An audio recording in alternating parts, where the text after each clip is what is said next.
정약용 선생이 쓴 논어고금주라는 방대한 책을 논어를 해석해 놓은 책이 있습니다. 그 책 8일편에 논어를 해석하면서 한나라 때 양웅이라는 학자가 법원이라는 책을 저술했는데 이 책을 인용하는 대목이 나옵니다. 잠깐 소개하면 어떤 사람이 말을 합니다. 제 나라는 이효를 얻어서 패자가 되었다고 하니, 이렇게 말하니까 중리라는 사람이 말했습니다.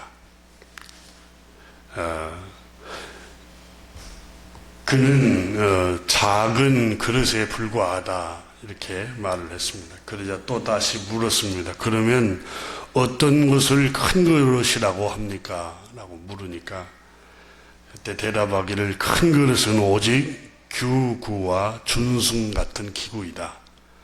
수직과 수평 길이를 재는 끈, 긴 끈이나 그런 기구를 말하면서 그게 아주 큰 그릇의 기구들이다.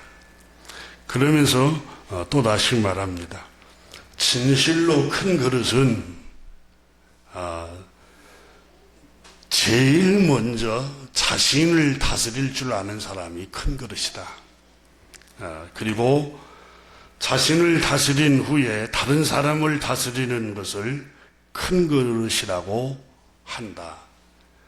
이렇게 말을 하였습니다. 큰 그릇은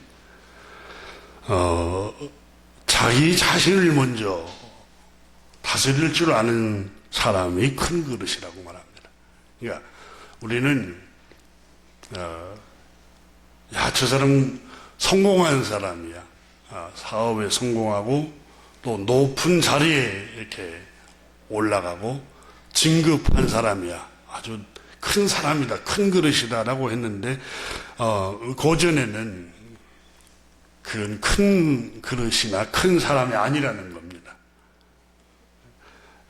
우리나라에 높은 고위직을 얻고 권력을 얻었다고 큰 사람이고 위대한 사람이고 큰 그릇이 아니라는 겁니다. 정말 큰 그릇은 자기 마음을 다스릴 줄 아는 사람이다. 자기 마음을 다스리고 자기 자신을 먼저 성찰하고 수양하고 자기 자신을 경건에 이르는 연습을 하는 사람이 큰 그릇이다.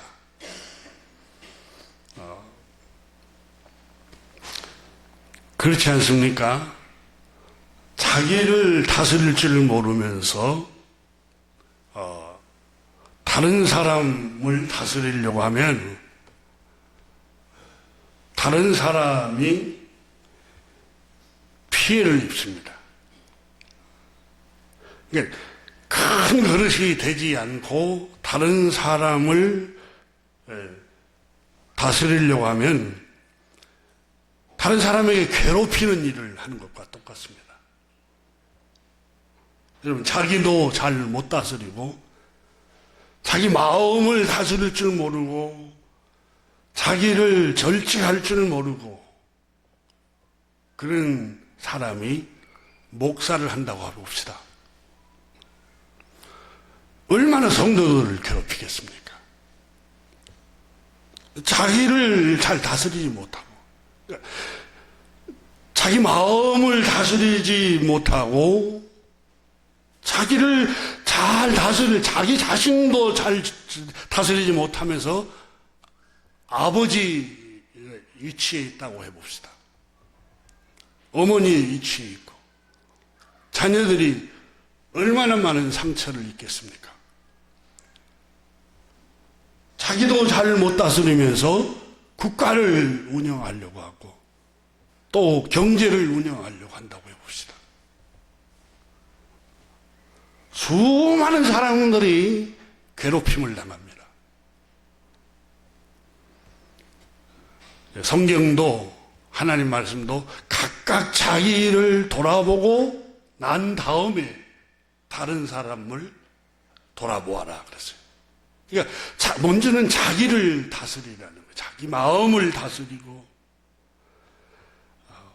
자기 가정을 먼저 다스리고. 마태복음 7장 3절 4절 5절에 주님께서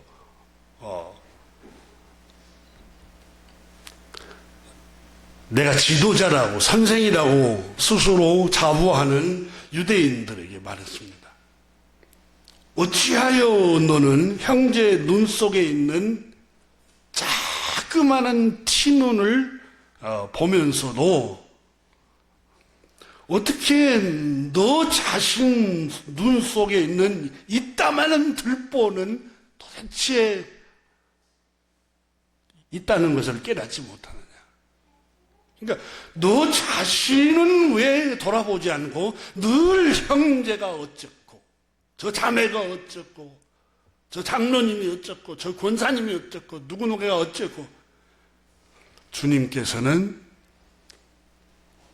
어찌하여 너는 다른 사람의 그 튀는 조그마한 험과 잘못만을 들추어내고 정작 너의 들보, 너의 눈 속에 있는 이따만한 들보는 왜 도대체 돌아보지 않는 거야? 예수님께서 말씀하셨습니다. 제 눈 속에 있는 들보도 보지 못하면서 어떻게 형제에게 내 눈에 티를 빼내어 주겠느냐 하겠느냐. 이 위선자야, 먼저 내 눈에서 들보를 빼내라. 그래야 눈이 잘 보여 형제의 눈에 티를 빼낼 수 있지 않겠느냐? 여러분, 신앙생활은 하나님 말씀은 빛이라고 그랬잖아요. 하나님의 말씀은 그 빛은 여러분 내 마음을 비추는 거예요. 그러니까 말씀을 통해서 내가 비춤을 받고 내가 깨끗함을 얻고 그 말씀을 통해서 나를 교훈하고 나를 책망하고 나를 올바른 길로 인도하는 게 말씀의 빛의 역할입니다. 저도 늘 고민입니다.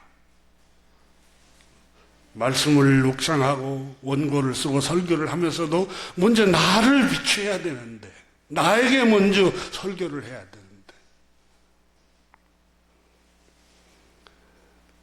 저는 먼저 저에게 적용하려고 애를 씁니다. 근데 잘 안 되고 위선자의 삶을 사는 경우들이 허다합니다. 근데 주님께서 마태복음 23장 25절 26절에 이렇게 말했습니다. 화 있을진저 이 위선자들아, 율법학자들, 경건하다고 하는 바리새인들아, 잔과 대접 겉은 깨끗이 하되 사람에게는 옳게 보이려고 하고 경건하게 보이려고 하고 사람에게는 정결하게 보이려고 하되 그 안에는 탐욕이 가득 찼고 방탕으로 가득 찼도다. 꼭 내 모습 같아요. 제 모습. 이 눈먼 바리새인들이야. 너는 먼저 안을 깨끗이 하라. 안을. 너의 마음을 먼저 깨끗이 하라는 거예요. 그리하면 그도 깨끗하리라. 신앙생활은 자기 안을 들여다보는 겁니다. 내 안, 내 마음의 자아를 들여다보면서 교만한 마음은 없는지, 늘 다른 사람을 헐뜯고 비방하는 마음을 없는지, 늘 다른 사람을 판단하는 그런 자리에 늘 서 있지는 않는지, 늘 자기를 돌아보는 거예요. 자기를. 동양 고전 대학이라는 책이 있습니다. 그 책에 나오는 유명한 말이 수신 제가 치국 평천하라는 말이 나옵니다. 국가를 경영하려고 하는 사람들은, 나라를 통치하려고 하는 사람들은 제일 기초가 자기를 먼저 갈고 닦아야 한다. 자기 마음을 다스릴 줄 알아야 한다. 국가 지도자가 자기 마음도 통제를 못하고 자기를 절제를 못하면은 여러분 누구를 다스리겠어요? 얼마나 많은 사람들에게 피해를 입히겠어요? 그리고 자기 가정을 먼저 다스리고 그런 다음에 국가를 경영하려고 하는 마음을 가져야 된다. 여러분 우리 민족이 잘 되고 국가가 잘 되려면 국민들이 투표를 잘해야 됩니다. 유명한 사람, 인기 좋은 사람에게 투표하면 안 돼요. 자기를 잘 다스리는 지도자나 자기 마음을 잘 다스리는 정말 그런 정치인이나 그런 사람들에게 투표를 해야 돼요. 왜냐? 그 사람들은 자기를 잘 다스리면 그 습관이 높은 지위에 올라가고 권력에 올라가도 그대로 습관이 나옵니다. 그리고 자기를 못 다스리면은 유명해요. 인기도 좋아요. 그러면 그 높은 자리에 올라가서도 똑같이 방탕합니다.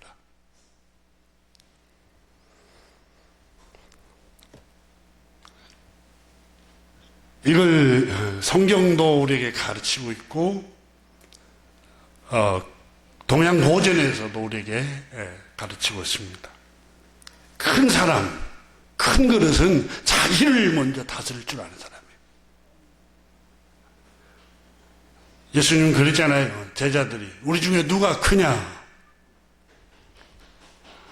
야고보, 요한 세베대의 아들들이 크냐? 베드로가 크냐? 예수님은 아니라. 그러면 돈 꾀를 맡고 있는 유다가 더 큰 사람이냐? 주님의 제자 중에 아니라는 거예요. 그럼 누가 우리 중에 제일 큰 그릇이냐? 제일 큰 사람이냐? 예수님께서는 다른 사람을 섬기는 사람이 제일 큰 그릇이다. 여러분 교회 안에 목회자, 장로님들, 권사님들이 큰 사람이 아니에요. 정말 큰 사람들은 섬기는 사람들.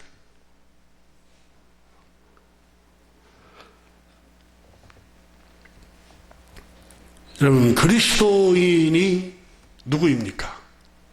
어떤 사람이 구원받은 사람입니까? 구원받은 사람들의 표시가 뭡니까? 구원은 하나님의 거저 주시는 사랑으로 구원을 선물로 받습니다. 왜냐하면 아담 이후에 죄로 타락한 인간은 어려서부터 악하다고 그랬어요. 예레미야서에는 만물보다 부패하고 썩은 게 사람의 마음이라고 그랬어요.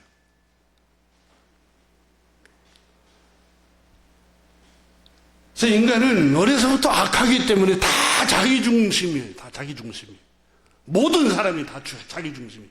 사물을 바라볼 때도 내 입장에서만 바라보는 거예요. 부모를 생각할 때도 부모 입장에서 자식이 바라보는 게 아니라 자기 입장에서 부모를 생각하는 거예요. 나에게 유익이 없으면 부모도 부담스럽고. 예, 부모님은 자기 자식을 사랑하는 사랑은 하나님이 아가페적인 사랑을 주셨죠. 나에게 손해가 되느냐 이득이 되느냐 그것보다도 그냥 무조건적인 사랑을 쏟아붓죠. 근데 일반적으로 모든 사람은 죄로 타락하였기 때문에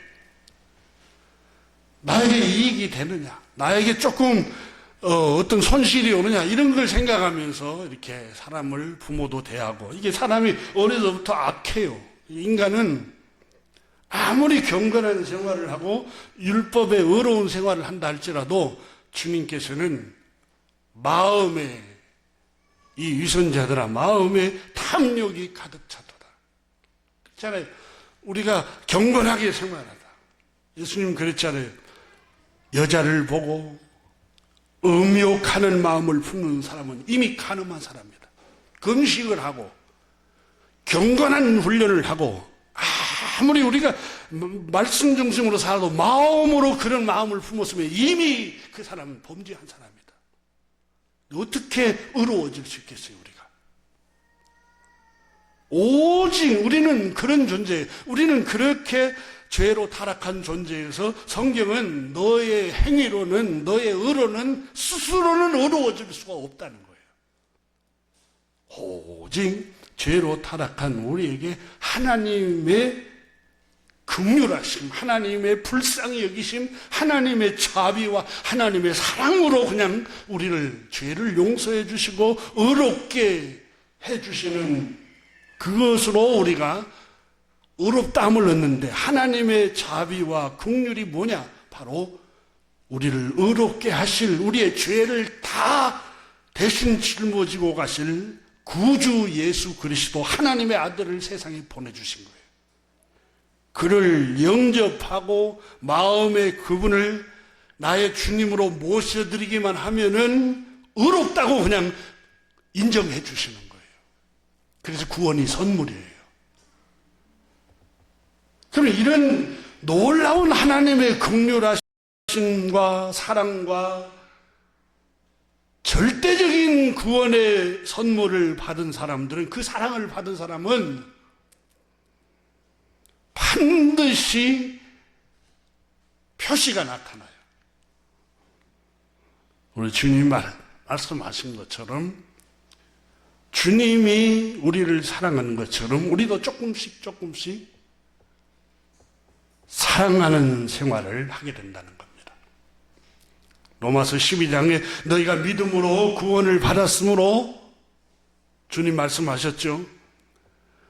너희는 너희 몸을 하나님이 기뻐하시는 산 제물로 드려라. 너희 몸을 산 제물로 드리는 게 뭔데요? 이 시대를 본받지 말라.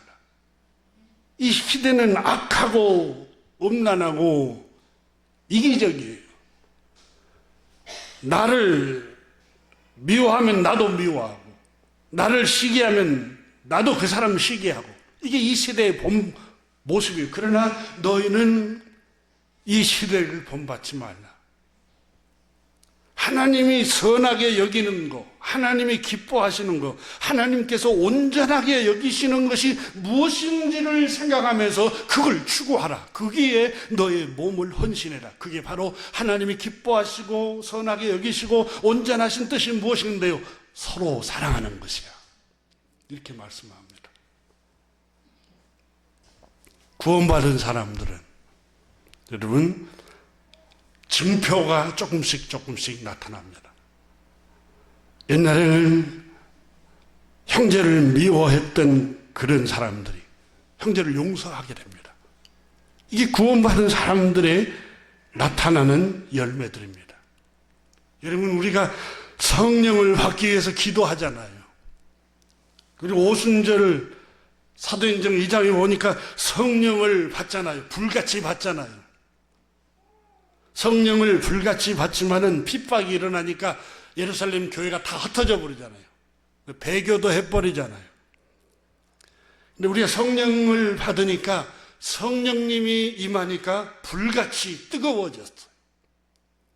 그리고 방언이 나타나고 여러 가지 은사가 나타났어요. 병 고치는 은사, 영 분별의 은사. 아, 성령님이 나타났구나. 여러분, 과일을 열매 맺는 나무들은 먼저 순이 나고 잎이 다 나오기 전에 꽃이 나오잖아요. 꽃. 꽃을 보면서, 야, 여러분, 우리 저희 집 앞에 살구나무가 있는데 살구꽃이 이렇게 먼저 나와요. 그 잎이 또 살구꽃이 떨어지면 잎이 무성해지고 그 다음에 열매가 나와요. 이게 성령님이 임재하고 뜨겁게 체험하는 것은 나무에 말하면은 꽃이 피는 거예요. 좀 떨어져 버려요. 성령의 은사는 소멸도예요. 근데 주님께서 정말 성령이 충만한 사람, 성령이 뭐예요? 하나님의 영이잖아요. 성령님, 삼위일체 중에 한 분이신 하나님이시잖아요. 그 하나님의 영으로, 성령님으로, 거룩한 영으로 충만한 사람이 누구냐? 열매로 나타나요. 열매. 여러분, 방언을 해도 열매가 없으면은 예수님 그랬잖아요. 나무를 무엇로 보고 판단하라고 그랬어요? 열매를 보고 알지니라고 그랬어요. 아무리 화려한 꽃을 피우고 아무리 사람들에게 눈을 현혹시키는 아름다운 꽃을 피워도 열매가 없으면 그 나무는 어떤 나무인지 예수님이 판단할 수 있다고 그러잖아요. 그런데 갈라디아서 5장 22절에 오직 성령의 열매는, 오로지 성령의 열매는 첫째가 뭐라고 그랬어요? 9가지 열매가 있는데 그 중에 하나가 첫 번째가 뭐예요? 사랑이요 그랬어요. 갈라디아서 5장 22절에 오직 성령의 열매는 사랑과 그랬어요. 첫 번째가 사랑이에요. 누가 성령에 충만한 사람입니까? 사랑하는 사람이에요. 요한일서 여러분 4장에 그랬어요. 사도 요한이 기록한, 지금까지 하나님을 본 사람이 없으나 만일 우리가 서로 사랑하면 하나님이 우리 안에 거하시고 이랬어요. 여러분, 하나님을 본 사람이 없어요. 하나님 영이시기 때문에. 나 체험했는데요, 뜨거운 체험을 했는데요, 방언 체험했는데요, 뭐 신비적인 체험했는데요. 여러분, 하나님을 이제까지 인류 역사상 본 사람이 없으나 만일 우리가 서로 사랑하면 하나님이 우리 안에 거하시고 그랬어요. 방언을 해야 하나님이 거하신다고 안 했어요. 그건 성령님이 잠깐 임재하는 은사로 나타나는 현상이에요. 근데 정말 하나님이 우리 안에 거하신다는 걸 어떻게 알 수 있어요? 요한일서 4장에 만일 우리가 서로 사랑하면, 지금까지 하나님을 본 사람이 없으되 만일 너희가 서로 사랑하면 하나님이 너희 안에 거하시고 그랬어요.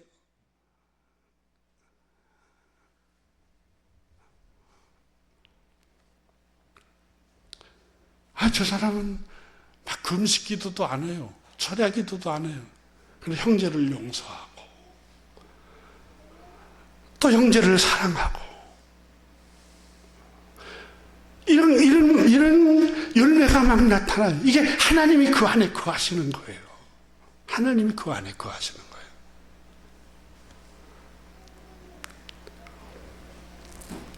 그다음에 오직 성령의 열매 두 번째는 희락이다. 기쁘리 즐거울라. 성령님이 임재하면은 기쁨이, 여러분 찬양할 때 기쁨이 일어나고, 기도는 늘 눈물로 기도를 했는데 교회 와서, 그래 어떤 제가 목회를 하면서 어떤 분이 그러시더라고요. 왜 당신은 교회 가서만 그렇게 우냐고, 창피하게. 근데 영적인 체험 그 세계를 잘 경험을 못해서 그럴 수 있죠. 그런데 여러분, 그 울면서 기도하고 자기 마음에 있는 번민을 토해내요. 하나님께 토해나고 나면, 기도하고 나면 여러분 슬픕니까? 기쁨이 충만하잖아요. 참 놀라워요. 슬퍼한 것 같았는데, 울면서 슬퍼했는데 기쁨으로 충만해요. 기도하면. 세 번째 열매가 여러분, 오직 성령의 열매는 갈라디아서 5장 22절에 화평. 평화를 만드는 거, 화목하게 하는 게 성령님이 계시다는 증거, 성령님이 충만하다는 증거가 뭐냐? 평화를 만드는 거예요. 평화를. 정말 기도는 열심히 해요. 교회 헌신은 많이 하고 헌금은 많이 해요. 그냥 광적으로 교회 봉사는 많이 해요. 늘 가는 곳마다 교회를 어지럽게 만들고 성도들 간에 서로 이간시키고 헐뜯고 비방하고, 여러분, 오직 성령의 열매는 화평케 하는 거예요. 그건 성령님의 역사가 아니에요. 이단은 더 열심히 해요. 더 열심히. 사입이나 이단 보세요. 이단 종교.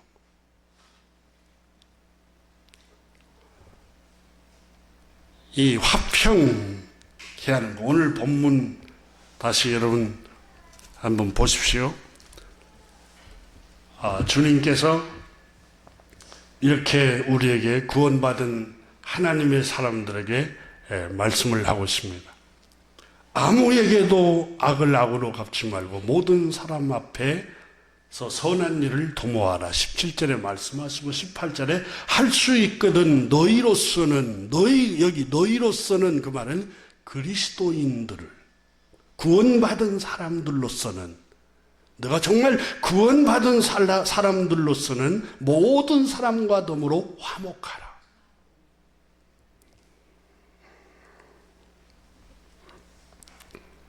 이 화목이라는 이 단어는 에이레네라는 원문에 쓰이고 있습니다.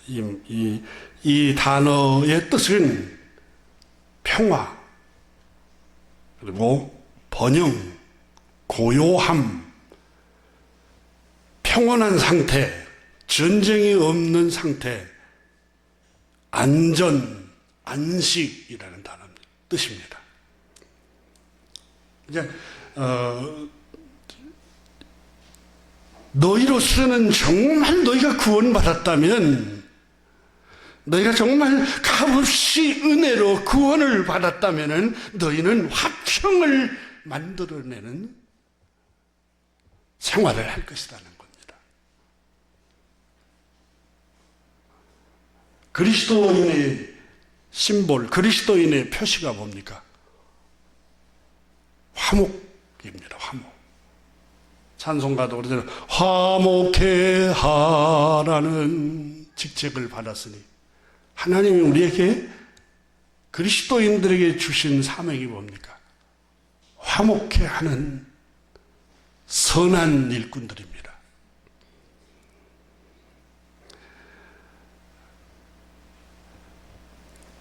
그리스도인이라는 말은 예수 그리스도의 사람들이라는 뜻입니다. 그러니까 그리스도인이라는 뜻은, 그리스도인은 그리스도의 사람들이라는 말이에요. 그리스도의 사람, 예수 그리스도의 사람들을 그리스도인이라고 그러는 거예요. 크리스찬을 예수의 사람들, 그리스도인의 사람들이라는 거예요.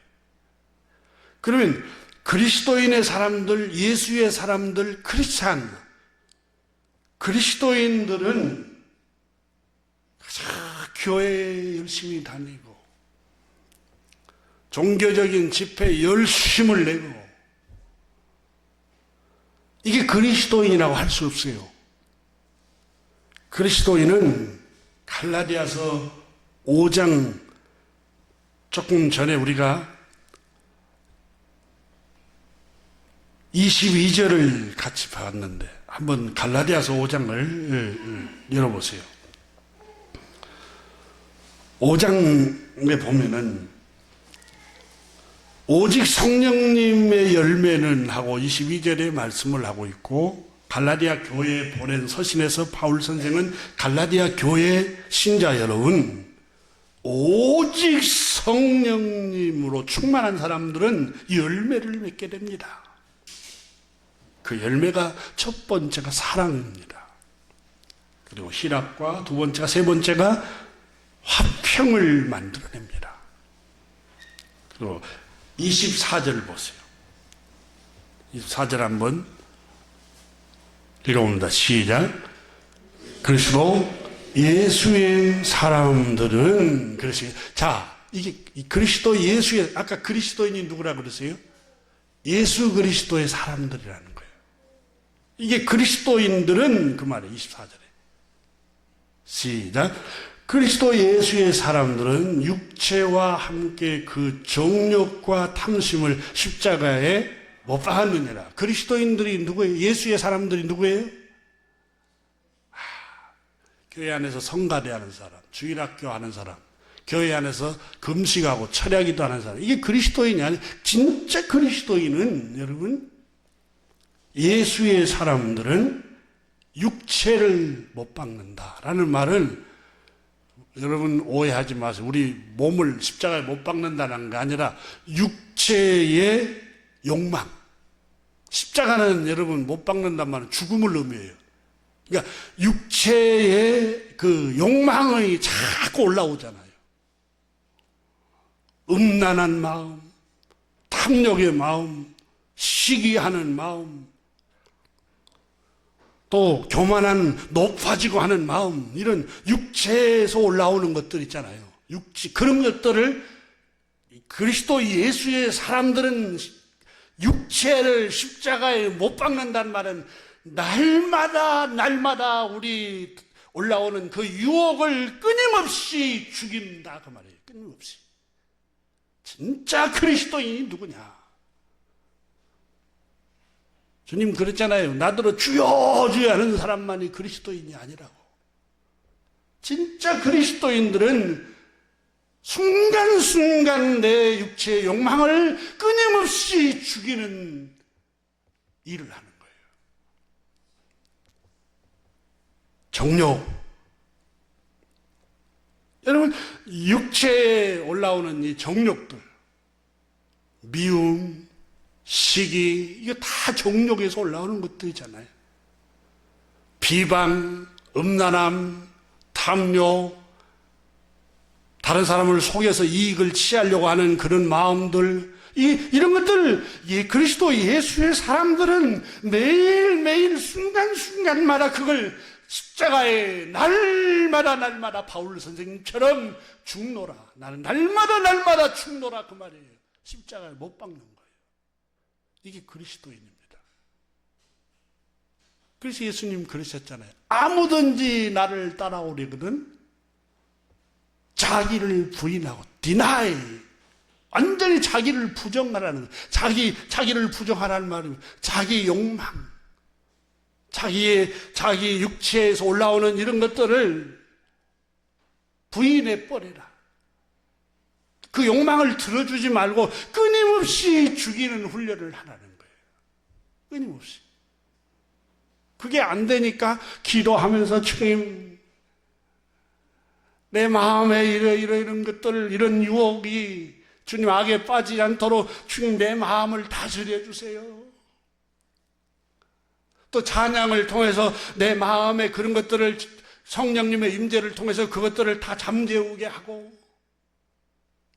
말씀을 통해서 나를 비추어서 내가 그 길로 가고 있는가, 나를 또 잘못된 길로 가고 있지는 않는가, 이걸 비춰보는 거예요. 탐심을 십자가에 못 박는 게 그리스도 예수의 사람들이, 그리스도인들. 크리스찬이 누구냐? 모태신앙이야 내가. 그게 크리스찬이 아니에요. 진짜 크리스찬은 예수님을 내 마음의 중심에 주님으로 모셔드리고 날마다 육체와 정욕을 십자가에 늘 순간순간 못 박는 거예요. 이게 그리스도인들이에요. 그리스도 예수의 사람들이에요. 세상에서 여러분, 큰 사람, 높은 사람, 큰 그릇이 높은 권력을 갖고 있고 유명해지고 성공한 사람이 큰 사람이 아니에요. 큰 그릇이 아니에요. 진짜 큰 사람은 자기를 다스리는 사람이 큰 사람이라고 그랬잖아요. 하나님의 말씀엔 큰 사람, 그리스도인 누구예요? 크게 주여 부르짖고 교회 막 광신자처럼 열심히 헌신하고, 이게 그리스도인이 아니에요. 그리스도인의 진짜 표시는, 진정한 그리스도인은 오직 성령님으로 충만한 사람, 하나님의 영에 붙잡혀 있는 사람은 서로 사랑하는 사람들이에요.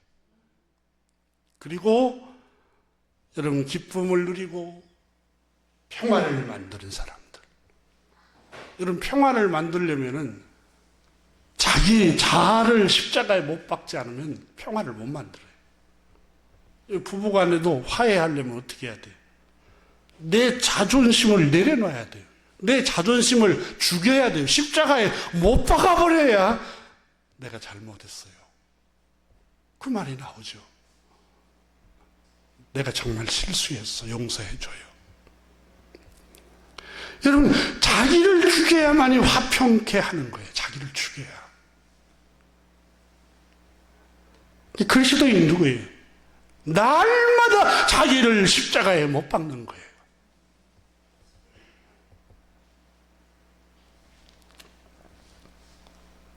마태복음 5장 9절에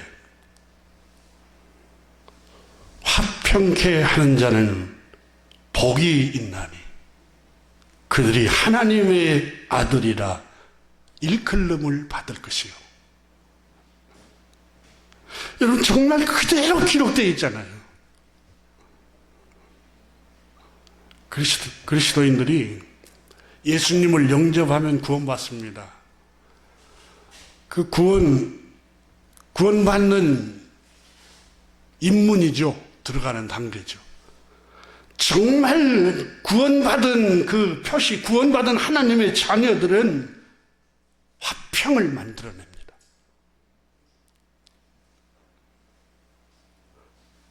자녀들과 아버지, 엄마의 사이를 평화를, 화평하게 만드는 거예요.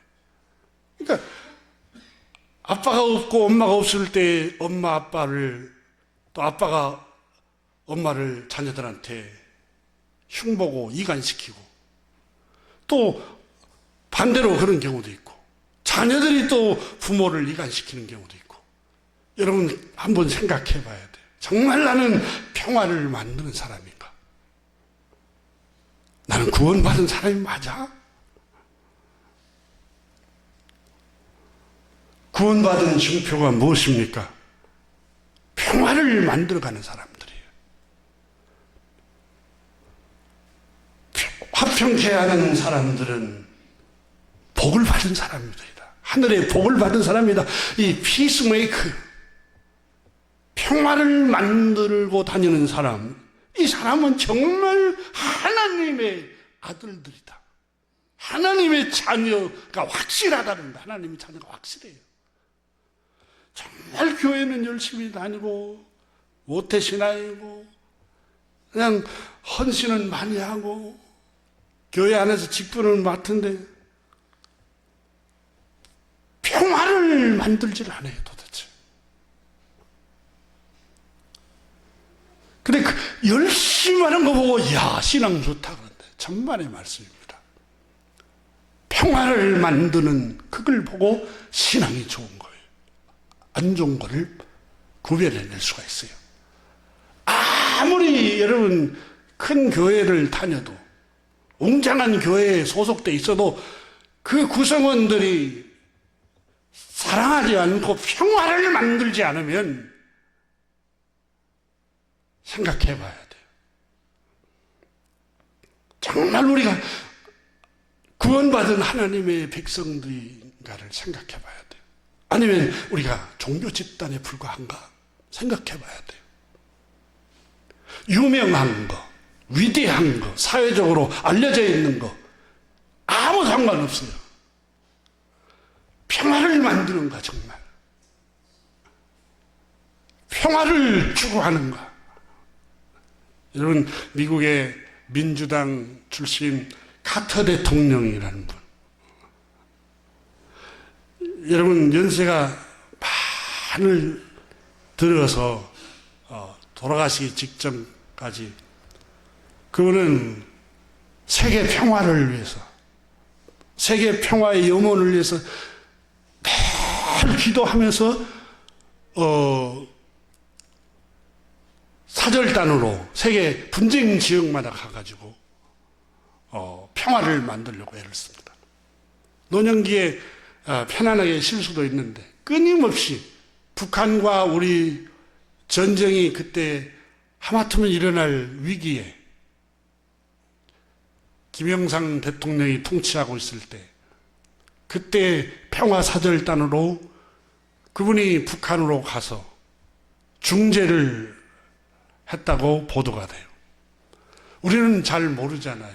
그 베일에 가려져 있는 전쟁의 위협이 있을 때 늘 어디 분쟁지역, 중동지역뿐만 아니라 이 한반도 지역, 그분은 크리스찬이에요. 그 연세가 되신 주일학교 교사하면서 늘 평화를 만들고 집 없는 사람들을 위해서 헤비타트에 소속돼서 집을 지어주고 다니고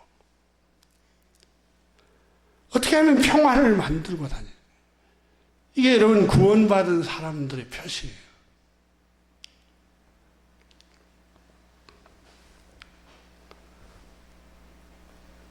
정말 내가 구원받은 사람이 열매를 맺고 있는가를 한번 생각해 봐야 돼요. 혹시 오해는 하지 마세요. 구원은 어떤 어려운 행위로 구원받는 게 아니에요. 여러분, 어려운 행위를 하고 선을 행했어요. 근데 또 혼자 있을 때 마음으로 생각으로 죄를 지을 수도 있어요. 그래서 의인은 없나니 하나도 없다고 그랬어요, 세상에. 그래서 예수 그리스도를 우리 주님이 구주를 보내주신 거예요. 너에게는 구원자가 필요해. 너희 스스로는 안 되니까 내가 긍휼을 베풀 거야. 하나님께서 구원자를 보내주신 거예요. 그 구원자인 예수 그리스도를 믿음으로 우리가 죄 용서함을 받고 하나님의 자녀가 되는 거예요. 구원은 열심을 낸다고 해서 구원받을 수가 없어요. 헌금을 많이 한다고 구원받지를 못해요. 회개의 눈물로 막 감정적으로 막 기도할 때마다 운다고 해서 구원받을 수가 없어요. 금식 기도한다고 해서 구원받을 수가 없어요. 찬송가에도 나오잖아요. 울어도 못하네, 눈물 많이 흘려도 겁을 얻게 못하고 죄를 씻지 못하니 울어도 못하네, 힘써도 못하네, 말과 뜻과 행실이 깨끗하고 착해도 다시 나게 못하니 힘써도 못하네. 우리의 행위로는 구원받을 수 없어요. 그래서 예수님, 우리 하나님께서 오직 구원자를 보내주셨어요. 우리의 죄를, 우리 죄를 짊어지고 우리의 죄를 속량하실 구주를 보내주셨어요. 그분이 하나님의 아들, 우리 주 예수 그리스도예요. 그분이 십자가에서 우리의 죄를 짐을 짊어지고 죄값으로 형벌을 받으신 거예요. 찬송가에 나온 것처럼 십자가에 달려서 예수 고난 당했네, 나를 구원하시리 예수밖에 없네. 예수님만이 우리의 소망입니다. 의로운 행위로, 선행으로, 헌신으로, 열심으로 구원에 이를 수 없어요. 예수님을 믿음으로 그냥 값없이 죄 용서를 해주신 거예요. 그 구원받은 사람들은 그러면 반드시 표시가 나게 돼 있다는 거예요. 바로 하나님의 뜻대로 우리의 몸을 하나님이 기뻐하시는 것에 헌신하는데, 하나님이 기뻐하시고 선하신 것이 뭐냐? 사랑하는데 우리 몸을 바친다는 거예요. 평화를 만드는데 선한 도구로 우리가 헌신한다는 거예요. 겨우 여러분, 우리가 구원받은 것을 어떻게 할 수 있습니까?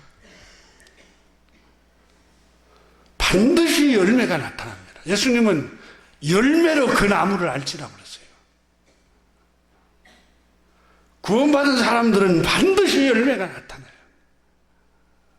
서로 사랑하게 되어 있습니다. 불쌍히 여깁니다.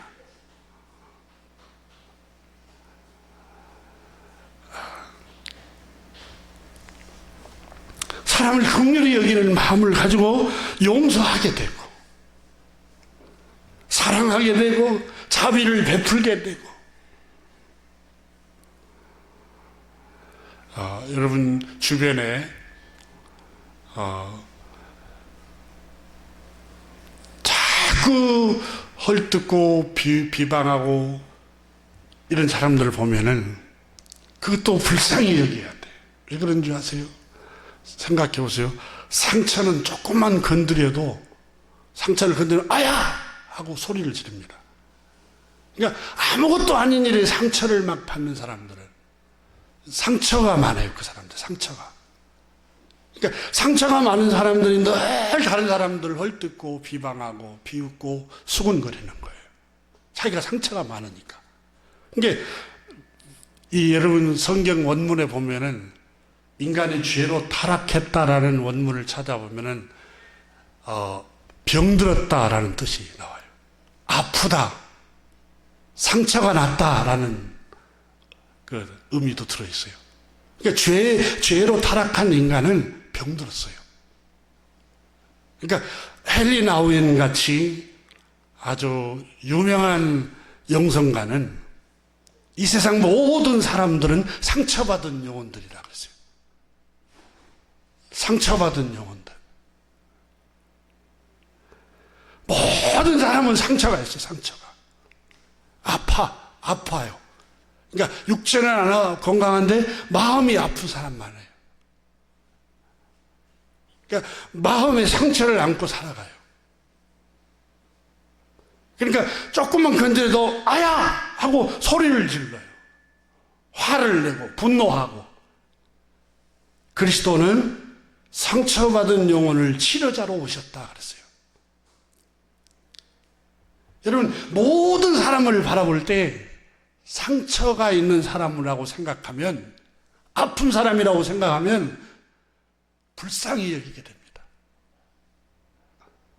미워하고 저주하고 이렇게 이는 이로 눈은 눈으로 갚으려고 하지 않고 상처가 있고 아프니까 저런가 보다.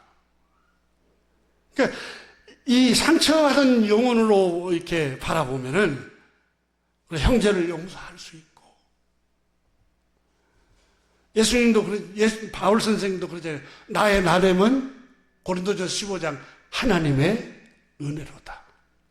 그러니까 내가 나의 나됨은 그 말이에요. 바울 선생처럼 영성이 훌륭하고 복음을 위해서 복음 전하기 위해서 홀로 고자가 되고 목숨을 걸고 또 경건한 생활을 하고 또 정말 성경을 13권이나 쓸 만큼 얼마만큼 경건의 훈련을 하고 이게 바울 선생님이 그랬잖아요. 나의 나됨은 하나님의 크게 주시는 은혜로다. 이 말씀이 무슨 말씀인지 아세요?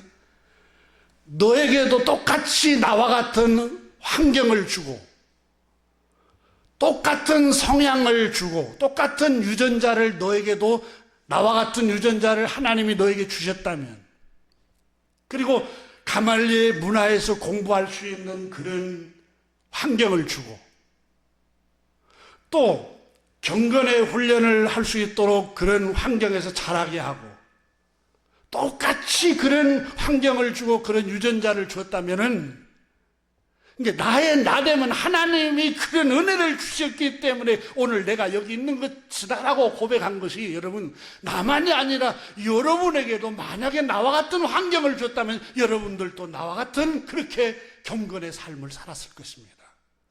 그 고백이에요.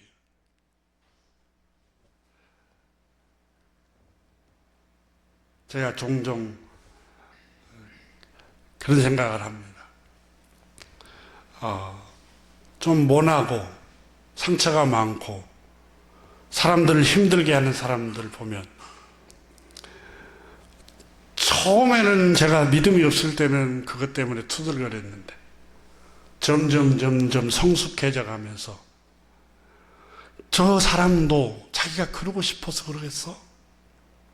그렇잖아요. 그런 유전자가 타고난 기질이 그러고, 또 어린 시절에 그런 환경에서 그런 처할 수밖에 없는 그런 환경이 있었고, 또 우리 그런 말 못할 그런 환경에서 있었기 때문에, 그런 상처 때문에 그렇게 나오는 거지. 만약 나도 그런 성향을 주었고, 주님께서 그런 환경을 주었다면 나도 똑같을 텐데, 그렇게 생각하기 시작하니까 사람이 불쌍히 여기는 마음이 들고, 또 이렇게 찡하는 마음이 들고, 긍휼의 마음이 들더라고요. 우리 장로님 아들 결혼식 이렇게 하면서 뒤에 앉아있는 막 눈물이 나오더라고요. 대견하고, 이렇게 우리 젊은 저 아이들이 사랑하는 사람들끼리 만나서 서로 위로하고 서로 기대고 외롭지 않게 살아갈 수 있어서 너무 감사하다, 그런 생각이 들더라고요. 사랑하는 교우 여러분, 오늘 성경에 우리에게 주님께서 말씀합니다. 할 수 있거든 너희는 모든 사람과 더불어 화목하라. 19절에 내 사랑하는 자들아 너희가 친히 원수를 갚지 말고. 여러분, 하나님의 진노하심을 맡기라. 성경을 여러분 읽어보십니까? 출애굽기에 바로가 왜 강팍해집니까? 여호와께서 바로의 마음을 완악하게 하셨더라. 바로의 마음을 완악하게 했더라, 강팍하게 했더라, 계속해서 그렇게 나오잖아요. 여러분, 바로도 선한 일꾼으로 쓰임 받고 싶지 않았을까요? 악인으로 쓰임 받고 있잖아요. 오늘 성경은 주님이 말씀합니다. 친히 원수를 갚지 말라. 너를 미워하고 너를 시기하고 너를 늘 못살게 구는 사람들, 그를 위해서 기도하고 그를 축복하고 그를 용서하라고 말씀합니다. 심지어 20절에 보면 내 원수가 줄이거든 먹을 것을 주라. 이게 우리 주님의 마음입니다. 이게 우리 주님께서 우리에게 보여주신 사랑입니다. 십자가에서 자기를 못 박아 죽인 사람들을 예수님은 그들을 축복합니다. 아버지여, 저희의 죄를 사하여 주옵소서. 저들이 하는 일을 저희가 알지 못하나이다. 여러분, 왜 여러분 자녀들을 용서합니까? 사춘기 때 엄마 욕하고 저주하고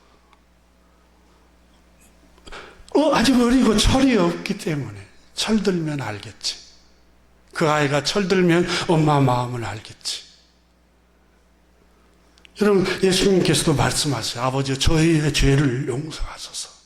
자기를 얼굴에 침 뱉고 십자가에 못 박으라고 소리 지르고 자기를 쇠사슬에 묶어서 끌고 가는 저들, 조롱하는 저들을 하나님 용서해 주세요. 저들이 하는 일을 저희가 알지 못하나이다. 이것이 우리를 사랑하신 하나님의 뜻입니다. 교우 여러분, 평화를 만듭시다. 가정에서 여러분이 먼저 손을 내미십시오. 그리고 여러분이 화해를 먼저 청하십시오. 잘못했다고. 여러분 자녀에게도 용서를 청하세요. 상처 준 거 있으면. 자존심 상하라 하지 말고 그냥 여러분 자녀에게도, 아이야, 그때는 아빠 엄마가 미성숙해서 지혜롭지 못하게 너에게 상처를 주었구나. 용서해다오. 여보, 내가 그때는 철이 없어서 그랬어. 용서해 주세요. 서로 가정에서부터서 여러분 화목한 직분을 잘 사용하시기를 주님의 이름으로 축복합니다. 기도하겠습니다.